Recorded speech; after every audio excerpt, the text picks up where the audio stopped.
नमस्कार प्रिय विद्यार्थियों, वीके नॉलेज इलेक्ट्रिकल में आप सभी का स्वागत है। आईटीआई के एग्ज़ाम होने हैं। सीबीटी एग्ज़ाम के लिए हम आपको क्लासेज प्रोवाइड करवा रहे हैं। आज हम आईटीआई फर्स्ट ईयर वालों के लिए क्लासेज स्टार्ट कर रहे हैं। इलेक्ट्रीशियन थ्योरी की ये क्लासेज है, डे 1 है हमारा, यानी क्लास नंबर 1 है। यदि आप आईटीआई फर्स्ट ईयर इलेक्ट्रीशियन से है और इस बार सीबीटी एग्ज़ाम देने वाले हैं तो ये वीडियो आपके लिए वेरी इम्पोर्टेंट है, मोस्ट इम्पोर्टेंट है। इस वीडियो के माध्यम से हम आपको जितने भी क्वेश्चंस बताएंगे सब के सब क्वेश्चन आपके लिए अति महत्वपूर्ण है और आपको अपने एग्ज़ाम में बिल्कुल ये क्वेश्चंस देखने को मिल सकते हैं। बिल्कुल ऐसे ही क्वेश्चंस एग्ज़ाम में आते हैं। वर्ष 2021, 22, 23 पिछले 3 सालों से हम आपके एग्ज़ाम को फॉलो कर रहे हैं। सो लाइए अपने नंबर 100% और अच्छे से पढ़ लीजिए इन क्वेश्चंस को। हमारे साथ एक्सप्लेन करके आपको पूरा विस्तार से बताएंगे तो उम्मीद है कि वैसे भी और अच्छे से समझ में आ जाएगा। चैनल से पहली बार जुड़े हैं तो सब्सक्राइब कर लो ताकि आगे की जितनी भी और क्लासेज, क्योंकि एग्ज़ाम तक आपको लगातार हम क्लास प्रोवाइड करवाएंगे, तो जैसे ही क्लास अपलोड होगी तो आपको उसका नोटिफिकेशन आ जाएगा। तो आप सभी चैनल सब्सक्राइब कर लीजिए और तैयार रहिए। इस वीडियो को अभी तक लाइक नहीं किया है तो प्लीज़ कर दीजिएगा लाइक, और डिस्क्रिप्शन में लिंक दिया गया है, हमारा एंड्रॉइड ऐप डाउनलोड कीजिएगा। ऐप में आईटीआई फर्स्ट ईयर के फ्री टेस्ट भी आपके लिए अवेलेबल हैं और पेड टेस्ट सीरीज़ भी अवेलेबल है। आप वो ज्वाइन करके और अपनी तैयारी को बहुत अच्छी कर सकते हैं और अपने एग्ज़ाम का एक्सपीरियंस ले सकते हैं कि पेपर कैसा आएगा। सेम टू सेम वैसे ही क्वेश्चंस, वैसे ही एग्ज़ाम के तरीके रहेंगे सेम, तो आपको बहुत कुछ सीखने को मौका भी मिल जाएगा। आइए शुरू करते हैं। आज का पहला सवाल आपके सामने है। लाइक वाला बटन नहीं दबाया अभी तक, दबा दीजिए फटाफट से। बिल्कुल बिना लाइक किए आपको वीडियो देखना ही नहीं है। आइए पहले सवाल से, ये रहा आपके सामने। What is the name of safety sign? आपको एक सुरक्षात्मक चिन्ह दिखाया गया है। देखो सेफ्टी साइन में से क्वेश्चन आएगा ही आएगा, कन्फर्म है। एक एक करके आप चाहो तो मैं सारे बता दूँ, लेकिन पहले इसका उत्तर कर लेते हैं। आप भी अपने उत्तर कीजिएगा, आपको भी मौका मिल रहा है ताकि एक तरह से ये भी रिपीट होता रहे। इन्फॉर्मेशन साइन बोलते हैं इसे, सूचनात्मक चिन्ह बोलते हैं। क्या पहचान होती है इनकी? मोस्टली ये आयताकार या वर्गाकार आकृति में होते हैं। तो अभी हम देख रहे हैं ये वर्गाकार यानी स्क्वायर में है। दूसरा, सफ़ेद रंग से होते हैं लेकिन हरा बैकग्राउंड होता है, ये ध्यान रखना, थ्योरेटिकल आपको बताया जाएगा। वार्निंग साइन को हिंदी में चेतावनी या सचेतक चिन्ह बोलते हैं। इनका पहचान होता है कि इनका बैकग्राउंड येलो होता है और इनकी आकृति जो होती है वो त्रिभुजाकार होती है, यानी ये ट्राइएंगल शेप में होते हैं। ये बड़ा इंपॉर्टेंट है, इसका आ चुका है, ध्यान रखना, ठीक है। और मैंडेटरी और प्रोहिबिशन वाले दोनों ही वर्ताकार होते हैं। ये नीले बैकग्राउंड पर सफ़ेद रंग के होते हैं और ये एक तरह से काले रंग से चिन्ह होते हैं बैकग्राउंड पर। तो याद रखना, बहुत इंपॉर्टेंट है। अभी इस क्वेश्चन का आंसर डी है, पढ़ लेना, आपके एग्ज़ाम में ये क्वेश्चन आएगा, पूरी संभावना है। उसके बाद में देखिए, ये आग बुझाने वाला एक क्वेश्चन है। अग्निशमन की 3 विधियां हैं। उम्मीद कर रहा हूं कि आपको तीनों विधियां याद होगी। सवाल पूछ रहा है, what is smoothening in extinguishing of fire? अग्नि का शमन करने में, इसने क्वेश्चन अधूरा पूछा है, हिंदी में सही नहीं है। अग्निशमन में चिक्करण क्या है? स्मूथनिंग को शुद्ध हिंदी में चिक्करण बोलते हैं। माय डियर, अगर आप कंपटीशन के हिसाब से भी ये देख रहे हैं तो बहुत इंपॉर्टेंट है। कंपटीशन एग्जाम में आजकल ये क्वेश्चंस आते हैं, इसलिए बहुत ज़्यादा ज़रूरी है। भर्ती परीक्षाओं की जो बच्चे तैयारी कर रहे होते हैं, तो चिक्करण के बारे में मैं वैसे कई बार आपको बता चुका हूँ। हमारे पास 3 ऑप्शन होते हैं, या तो ऑक्सीजन की सप्लाई काट दो, या फ्यूल को वहाँ से हटा लो, या फिर हमें कूलिंग के माध्यम से टेम्परेचर डाउन कर दे। तो तीनों में से जो ऑप्शन आप अपना सकते हो अपना लीजिएगा। स्मूथनिंग होता है ऑक्सीजन की सप्लाई काटना, ठीक है ना। तो जो आग है वहाँ से ऑक्सीजन की आपूर्ति को अलग कर दिया जाए, स्मूथनिंग बोलते हैं। इसी में बता देता हूँ सारा। एडिंग फ्यूल, आग में भैया ईंधन जोड़ना, ये तो घी डालने वाली बात होगी, आपको भड़काने का काम कर रहे हो, बुझाने का थोड़ी। रिमूविंग फ्यूल, इसे स्टार्विंग बोलते हैं, ध्यान रखना, ठीक है ना। ये पेपर में आ सकता है। और पानी डालकर बुझाने वाली, तो इस मेथड को कूलिंग विधि कहा जाता है। क्वेश्चन समझ में आया? बहुत शानदार क्वेश्चन है, अच्छे से पढ़ लेना, काम बहुत आएगा। आगे चलते हैं माय डियर, खतरों के बारे में। टोटल 8 तरह के खतरे आपकी बुक में आपको दिए गए हैं, उनमें से ही सवाल पूछे जा रहे हैं। यहाँ सवाल पूछा जा रहा है, इसमें भौतिक खतरा कौन सा है? भौतिक को इंग्लिश में फिजिकल बोलते हैं। फिजिकल हजर्ड में वाइब्रेशन आएगा, जहाँ सीधा और प्रत्यक्ष फर्क पड़ता हो। हीट आएगा, शोर आएगा फिजिकल में, कोल्ड आएगा फिजिकल में, ठीक है ना। और धूम्रपान जो है ये आएगा आपका उसमें साइकोलॉजिकल में, मानसिकता वाले में जाएगा, स्मोकिंग, एल्कोहल ड्रिंकिंग जितना जो भी है। और कोरोजिव वाला आपका, कोरोजन वाला, ये सब केमिकल में जाएंगे, रेडियो एक्टिव वाला भी केमिकल में जाएगा। ठीक है, अभी क्या उत्तर किया आपने बताओ? बी किया है ना, वाइब्रेशन। चलो 2-3 नाम जो मैंने बताए वो रिपीट कर दो। भौतिक खतरे और कौन कौन से, अगर वाइब्रेशन ऑप्शन में नहीं होता तो आप और कौन सा करते, फटाफट से उत्तर कर दो। ठीक है, तो जिनका भी देख लेंगे क्या क्या ऑप्शंस आ रहे हैं अगले सवाल की तरफ। देखो ये काफ़ी अच्छे क्वेश्चन है, ध्यान रखना। देखो आग बुझाने के लिए हमें फायर एक्सटिंग्विशर्स दिए जाते हैं, अग्निशामक यंत्र दिए जाते हैं। ये सवाल पूछ रहा है कि अग्निशामक यंत्र को चलाने का सही क्रम क्या है। देखो शॉर्ट में और इंग्लिश में आप सबको याद रखना है, हम उसे पास बोलते हैं। अब पेपर वाला आपसे ऑप्शन पूछ रहा है कि पास का मतलब क्या है, तो पास का मतलब है पुल, एम, सिक्यूज और स्वीप। यानी पहले आपको पुल करना है। पुल का मतलब होता है वो जो उसमें फायर एक्सटिंग्विशर में नोब होती है उसको खींचिएगा। एम मतलब टारगेट कीजिए कहाँ है, उसके बाद में सिक्यूज मतलब उसमें से निकलवाना शुरू कीजिए, और फिर स्वीप यानी चारों तरफ घुमा दीजिए जहाँ जहाँ आग आपको दिखाई दे रही है। अच्छा क्वेश्चन है, कंपटीशन एग्ज़ाम में आ सकते हैं, बहुत बार क्वेश्चंस आए हैं, ITI एग्ज़ाम में तो आएंगे। अभी रिसेंटली आपका 2 दिन पहले यूपी मेट्रो का पेपर हुआ है, 2-3 दिन पहले मतलब 12 मई को हुआ था। यही क्वेश्चन पूछा गया था उसमें, अग्निशामक यंत्रों को चलाने का क्रम। तो क्वेश्चन अच्छे हैं, छोड़ना नहीं है। चलो ये तो वापस आ गया, क्वेश्चन रिपीट हो गया। ये लो जी, ये 5S वाला नया क्वेश्चन हम सब के लिए शुरू हुआ है, हालांकि अब तो पुराना हो गया, बहुत लंबे समय से पढ़ा रहे हैं आपको। कंपटीशन एग्ज़ाम में जब DRDO 2022 वाले एग्ज़ाम में, 22 में हुआ था क्या, 23 में हुआ था, सॉरी भूल ही गए, 23 के जनवरी में हुआ था। देखो 5S संकल्पना में कौन सा चरण स्टैंडर्डाइजेशन को इंगित करता है। माय डियर ITI एग्ज़ाम के लिए तो आप इसको सीधा याद रख लो, डी उत्तर आएगा, स्टेप 4 है। लेकिन कंपटीशन वालों टोटल 500 स्टेप याद रखो। इसके अलावा उनको जापानी भाषा में क्या बोलते हैं वो भी याद रखो, और इनका मतलब क्या है वो भी याद रखो। जैसे 5वां आपका इसमें सस्टेन आता है तो उसे बोलते हैं सेल्फ डिसिप्लिन।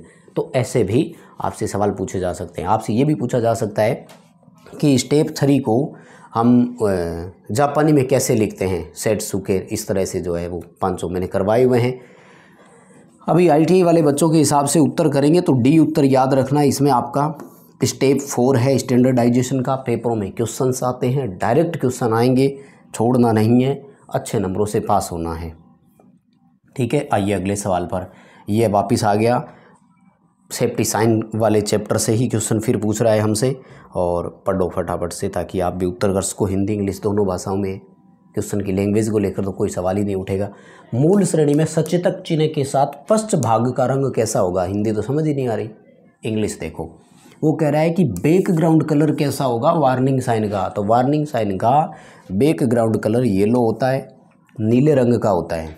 हाँ, अगर चिन्ह का रंग पूछे कि साइन कैसा होता है तो चिन्ह ब्लैक कलर का होता है, वो ध्यान रखना खुद।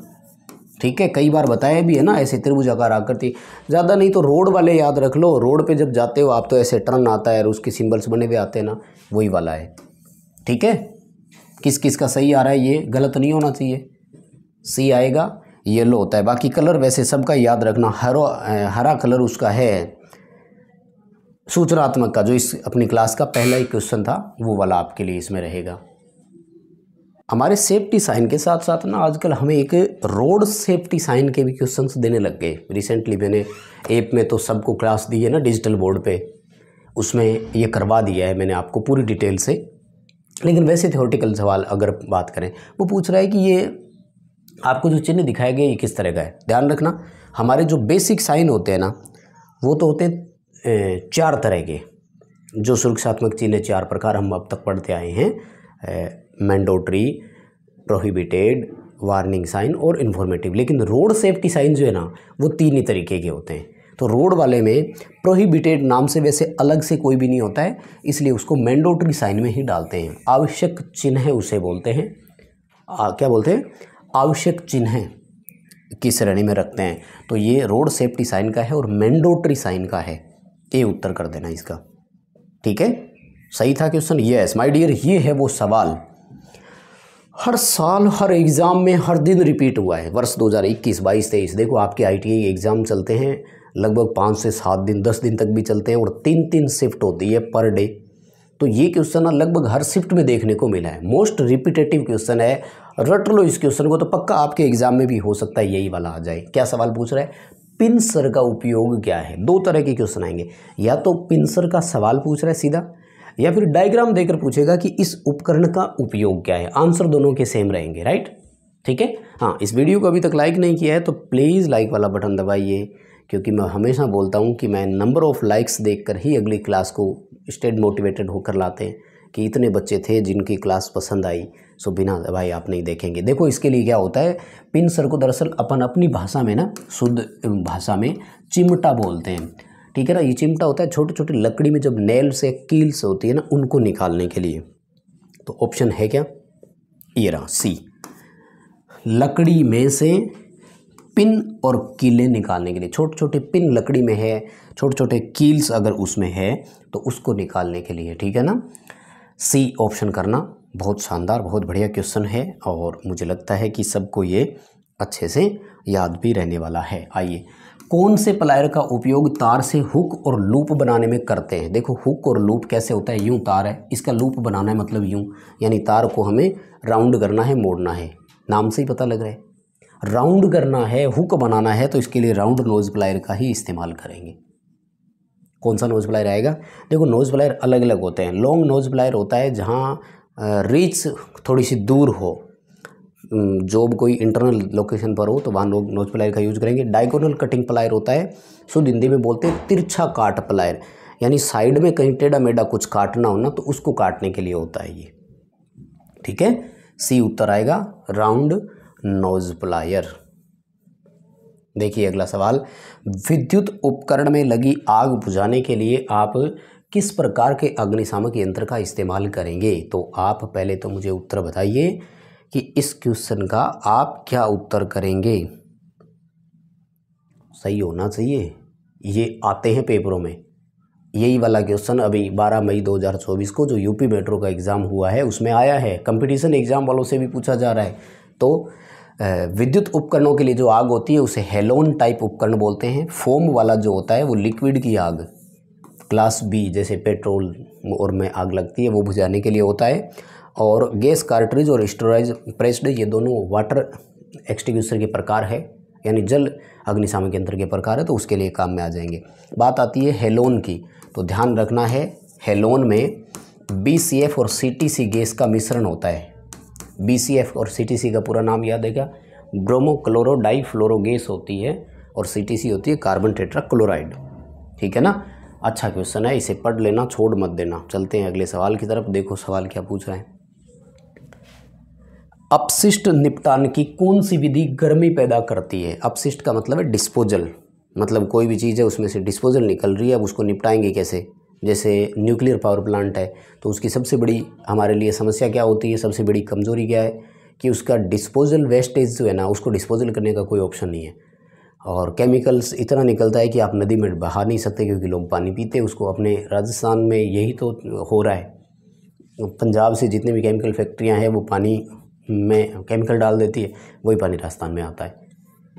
तो कीजिए सवाल इसका। देखो गर्मी पैदा करती है ना, गर्मी पैदा करने को हिंदी में बोलते हैं भस्मीकरण। भस्मीकरण का मतलब है जलाना।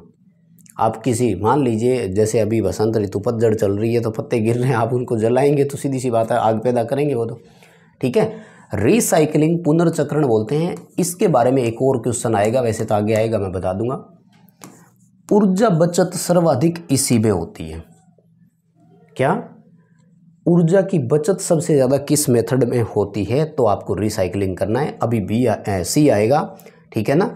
भस्मीकरण बोल देना, इंसिनरेशन बोल देना। खैर हिंदी में ऑप्शन आएंगे, डरने वाली बात नहीं है, तो मस्त रहना। देखो क्वेश्चन, ये क्वेश्चन कंपटीशन एग्ज़ाम के हिसाब से अगर मैं बात करूं तो हिमाचल प्रदेश लाइनमैन हर बार पूछ लेते हैं, हर बार, तो क्यों ना इसे याद रखेंगे। IT वाले भी पूछेंगे आपसे, धुएं से सुरक्षा के लिए कौन सा PPE किट यूज करते हैं। देखो आजकल PPE किट एक विशेष क्लास दे चुका हूँ, 1 से लेकर के 8 तक होती है विशेष प्रकार की PPE किट, और सब समझा चुके हैं। नंबर 1 हेलमेट होती है, नंबर 2 जूते होते हैं। तो इसके लिए हम नोज मास्क का इस्तेमाल करते हैं, क्योंकि फ्यूम जो होता है ना, फ्यूम का मतलब होता है धुआं, जहरीली गैस, और इसके अलावा शुद्ध हिंदी में एक और शब्द आता है, उसे भबक बोलते हैं, ध्यान रखना। ठीक है, क्या उत्तर करोगे? सही आ रहा है क्या? साथ में कर तो रहे हो ना? गलतियां हो रही है तो नंबर आज ही काट लेना उसी हिसाब से, लेकिन सुधार कर लो। पेपरों में अभी भी वक्त है और आपको अच्छे से वहाँ पे उत्तर करके आना है। BIS का पूरा नाम बताओ। कौन होगा जिसे BIS का पूरा नाम याद नहीं है? नहीं है तो मेहनत करनी पड़ेगी। ब्यूरो ऑफ इंडियन स्टैंडर्ड होता है, भारतीय मानकीकरण संस्था बोलते हैं शुद्ध हिंदी में। ठीक है, कोई ज़रूरी नहीं है इसका शुद्ध हिंदी आएगा, याद रख लेना बस। ठीक है ना, भारतीय मानकीकरण संस्थान बोल देना। ये वो है जो किसी भी प्रोडक्ट के लिए स्टैंडर्ड सेट करती है, इसलिए हम इसे ब्यूरो ऑफ इंडियन स्टैंडर्ड ही कहते हैं। ठीक है, याद रह जाएगा ना। छोटे छोटे क्वेश्चन है लेकिन है तो अच्छे ही ना जी। एक PP दिखाया गया और आपसे पूछ रहे हैं कि इसका नाम क्या है। पक्का आएगा, डायग्राम वाले तो जितने भी सवाल है सारे आते हैं। देखो ये हाथ से पकड़ने वाला है और मुंह के आगे लगाने का है, इसलिए इसे बोलते हैं हैंड स्क्रीन। हालांकि वैसे तो ये फेस मास्क का ध्यान रखना, फेस मास्क क्या फेस कवर है पूरा, जो वेल्डिंग वगैरह के टाइम भी आप इस्तेमाल कर सकते हैं। ये है सीधा पहनने का, ये हाथ में पकड़ के लगाने के लिए है मुंह के आगे, जैसे वेल्डिंग करते हैं ना उस दौरान, इसलिए इसे हैंड स्क्रीन ऑप्शन में कहा गया है। ठीक है ना, D उत्तर आएगा। हैंड स्क्रीन बोलना है आपको। हालांकि इसमें ईयर, मफ और हेड, शील्ड और वो सब होती है, इसलिए इसे ही सबसे बढ़िया माना गया है, सबसे बढ़िया बताया गया है कि इसका ही इस्तेमाल किया करो। सवाल देखो रिपीट हो रहा है। What is starving in extinguishing of fire? आग बुझाने में स्टार्विंग क्या है बता चुका हूँ। शुद्ध हिंदी होता है भूख से मर जाना। भूख मरने का मतलब क्या है? जो चीज़ चाहिए थी वो मिली नहीं, यानी इनपुट ना मिलना। हमारे आग, वो कह रहा है कि अगर ईंधन ही ख़त्म हो जाएगा तो आग जलती जलती अपने आप बुझ जाएगी। तो ईंधन को हटा लेना ही स्टार्विंग है। ईंधन की कमी से आग बुझना स्टार्विंग है। बट यहाँ प्रॉब्लम क्या है? प्रॉब्लम ये है कि हिंदी और इंग्लिश में ऑप्शन अलग अलग है। ध्यान रखना, पेपर में ऐसा जब भी हो जाए तो इंग्लिश वाला सही माना जाता है, ये ध्यान रखना। तो इंग्लिश में देखो ये रहा C option, removing fuel element from the fire. आग से फ्यूल एलिमेंट यानी ईंधन को हटा लेना। लेकिन यहाँ देखो ये रहा हिंदी में, अग्नि से ईंधन को अलग करना। समझ गए? अब ये सेम टू सेम पेपर में आ सकता है। कौन सा उत्तर करके आओगे ये बताओ पहले तो। B करोगे कि C करोगे? हैं? शाबाश, C ही करना है। हिंदी इंग्लिश में जब भी डाउट हो तो इंग्लिश वाला ही सही माना जाता है। आ जाओ अगले क्वेश्चन पर। देखो क्या पूछ रहा है। भारी भार को उठाने और स्थानांतरित करने के लिए किस पद्धति का उपयोग करते हैं? एक एक करके बता देता हूँ। ये अगर आप प्रैक्टिकली देखोगे तो बहुत काम में आएगा, बहुत समझ में भी आता है। खैर, इसके लिए ना क्रेन और सीलिंग होती है। हाइड्रा नाम सुना है क्या कभी? JCB जैसे मशीनें होती है ना, वैसे एक हाइड्रा भी होती है वजन उठाने के लिए। वो चलती फिरती क्रेन होती है, यूँ मान लो एक तरह से। स्लिंग डालते हैं उसमें, जो GI तार की बनी हुई होती है, जो सामान को बांधने के लिए होती है, और फिर हाइड्रा उठा लेती है उसे, या क्रेन अगर है तो क्रेन उठा लेता है। ठीक है ना, B ऑप्शन आएगा। ये बहुत अच्छा क्वेश्चन है, इसे पूरा कवर कर लेना। क्रेन एंड स्लिंग्स आएगा इसका। सीलिंग बोलते हैं हम, कि सीलिंग डाल दो। आइए माय डियर, एक और सवाल खतरों से संबंधित। किस प्रकार के व्यावसायिक स्वास्थ्य खतरे संक्रमण के कारण होते हैं? संक्रमण का मतलब होता है एक तरह से इन्फेक्शन बोलेंगे क्या? हाँ, इन्फेक्शन। तो इन्फेक्शन क्या होते हैं? इन्फेक्शन आपके बायोलॉजिकल वाले जितने भी होते हैं ना, वो ही आएंगे। तो ये रहा बायोलॉजिकल। जैविक खतरे जो होते हैं ना, ये संक्रमण से फैलते हैं। फंगस, जीवाणु, कीटाणु, विषाणु, जो भी आप बोलते हो वो बोल देना। बैक्टीरिया मतलब इंग्लिश में फंगस, ये सारे के सारे इन्फेक्शन से ही फैलते हैं। ठीक है, याद रख लेना। बाकी देखो शारीरिक और मानसिक। मानसिक तो भाई कोई इलाज ही नहीं है, किसी के दिमाग में सेट है कि ड्रिंक करना है तो करना ही है। और शारीरिक होता है एज के अनुसार, और वो भी फर्क आना। ठीक है, इस क्वेश्चन का आंसर क्या करोगे? जैविक वाला करना था, याद है क्या? क्वेश्चन गलत नहीं होना चाहिए, ये ध्यान रख लेना। कैसे? पहला, सबसे पहला काम है कि जो दिया गया क्वेश्चन है उसका एग्जैक्ट आंसर क्या है, क्योंकि पेपरों में तो आपके सेम क्वेश्चन आने हैं। समझ में तो आ ही रही है चीज़ें। देखो अगला सवाल, किस प्रकार की कृत्रिम श्वसन विधि का उपयोग उस पीड़ित के लिए करते हैं जिसकी छाती और पेट पर चोट सामने जब हो, तो इसके लिए हम यूज करते हैं, उसे बोलते हैं सिल्वेस्टर विधि। सेफर विधि होती है पीठ पर चोट के लिए। सिल्वेस्टर विधि का दूसरा नाम होता है नेल्सन की भुजा विधि। हॉलगर नेल्सन मेथड नाम से जानते हैं, पूरा इसका नाम है, कंपटीशन एग्जाम में बहुत बार आए।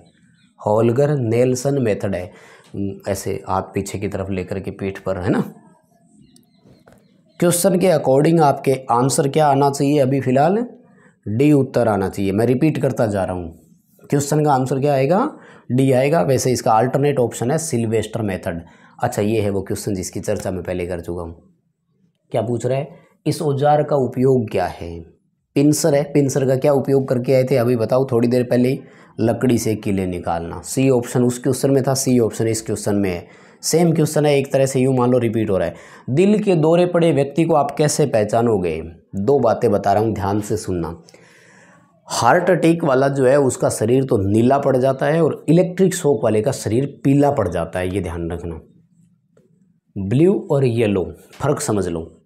इलेक्ट्रिक शॉक से किसी ने मतलब इलेक्ट्रिक शॉक लगने के बाद नीचे गिरा है, फेंका है, उसका शरीर येलो होना शुरू हो जाता है और इनका जो है वो ब्लू हो जाता है, ठीक है ना। Appear blue colour around his lips, होठों के चारों ओर नीला रंग देखने को मिल सकता है। अगला सवाल है कि इस औजार का नाम क्या है? देखो भाई, औजार तो दिखाया ही नहीं, तो उत्तर इसका डायगोनल कटिंग प्लायर दिया है, तो डायगोनल कटिंग प्लायर का डायग्राम आपको दिया हुआ मिल जाएगा, देख लेना। वैसे यहाँ स्किप कर सकते हो, है ही नहीं तो क्या है। सुरक्षात्मक चिन्ह का नाम क्या है? अब प्रॉब्लम हो गई। प्रॉब्लम क्या हो गई कि जब आपके एनसीवीटी में क्वेश्चंस आते हैं तो वो उसी आंसर को सही मानते हैं जो आपके निमी असाइनमेंट में हो। अब निमी असाइनमेंट में इसका आंसर गलत है, तो मैं दो चीज़ें बता रहा हूँ, सुनना। आईटीआई वाले बच्चों से मैं कहूँगा कि आप इस क्वेश्चन का आंसर डी ही करके आना, क्योंकि इन्होंने इसका इन्फॉर्मेशन दिया है। हालांकि गलत है, मैं बोल रहा हूँ, आप बोलोगे गलत क्यों? वो मानते ही वही है, नंबर काट लेंगे वो तो।